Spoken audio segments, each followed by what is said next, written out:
So there's all these things to handle, right? But on the flip side, you get a lot more done. You are having professional overlays and thumbnails for all of your videos without you having to spend much time doing it. You're gonna have these clips and all this video stuff without having to go in and do it. You're gonna have this big benefit, and you're gonna have more time just to stream, right? You can spend more time playing your games, interacting with your community, and growing your channel. So there's obviously a payoff to that. There's a benefit to it. So that's kind of what this verse is talking about.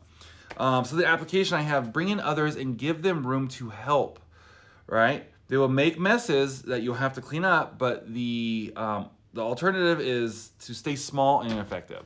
So yes, you could just not worry about the hassle of people and do it all yourself, but you're not going to grow near this much. You need to bring people on to do that. There's only so many hours a day you can work. There's only so much motivation to get things done that you have. You're going to want to bring people on if you're going to want to grow things, if you want to start some sort of movement, right? Or even just, become like a top Twitch streamer or get paid or something, or a YouTuber or whatever it may be.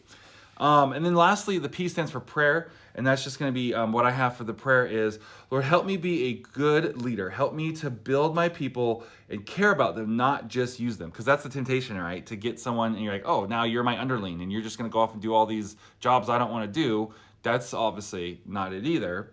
You can't treat your friends if you're, if you're in school and you're going to bring your friends in to help. You can't just treat your friends like an employee and drive them all the time and like drive as in like not like to the store, but drive as in like, do more work for me. We're trying to do this Twitch stream. I need you to do all my editing for free as my friend. Obviously, they're not going to be your friend for too long if you keep treating them poorly like that. So my prayer is about, thinking about them, and they teach me how to inspire them. And okay, I'm going to give you a warning here. I'm about ready to use a Christianese phrase. I get a little Christianese-y here because I couldn't think of a better way to say this. So if you grew up in church and you just hate Christianese, or if that kind of thing, this part might be a little offensive to your ears, but we'll get through it and it'll make sense. All right, teach me how to inspire them and set their passion on fire with excitement. Help me to spark a movement, not just workers.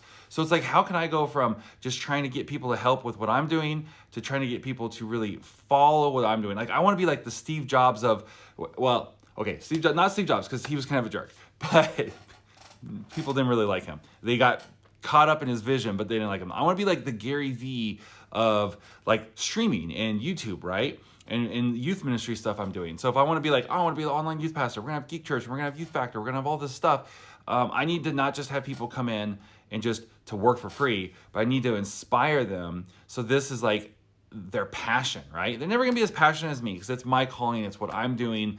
But like to catch that inspiration and catch that passion, so they're feeling fulfilled in it. So whether they're editing or whatever they're doing. And so what this looks like is we have students come in who help. I have a volunteer, Jonathan. He's an amazing youth volunteer and leader that I have, who he comes in and he helps out a lot with stuff and makes it so I can do other things. How do I make sure that he's feeling fulfilled with that and he's not just getting little jobs dropped on him? I have students who come in, right? This whole thing about clean barns, well, students can be messy. So we've opened up our studio, I'm here in the studio, on Monday nights for students to come in and to be able to help with this kind of, with the stuff and produce content. We're actually trying to train them to eventually kind of take over Youth Factor. The whole thing with Youth Factor, it was a youth for students by students. And when I started it, I was a student. I'm not anymore. So it's like, how do we transition now that we've brought it back with this new network thing our church is doing?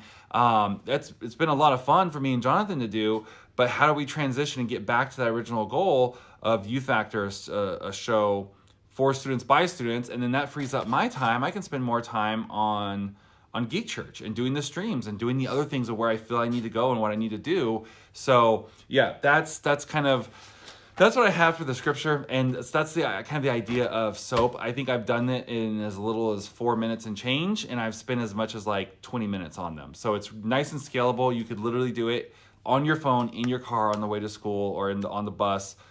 Probably don't. Do we have school buses anymore? I don't know. Like, what's going on with this COVID world? But like, you could literally be like driving to school, and you could be sitting there, and you could like on the Bible app, you could read the scripture, copy the scripture, go paste it in notes if you're on an iPhone or whatever version Android has, and sit there and just do it really quick, and boom, be done in like 5 minutes and have your daily devotion. All right, so it's awesome.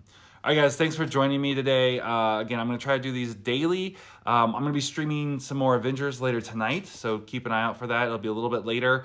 I'm going to try to do a couple hours, so that's going to be a lot of fun. And yeah, and then who knows? We'll see what else I get throughout the day. I'm definitely going to keep streaming Stardew Valley because it's a lot of fun. And it kind of worked out perfect today where like I'm a farmer in Stardew Valley and then I'm talking about like barns and oxen and stuff like that. So cool. All right, guys, you have a blessed day and I will see you later tonight for some gaming.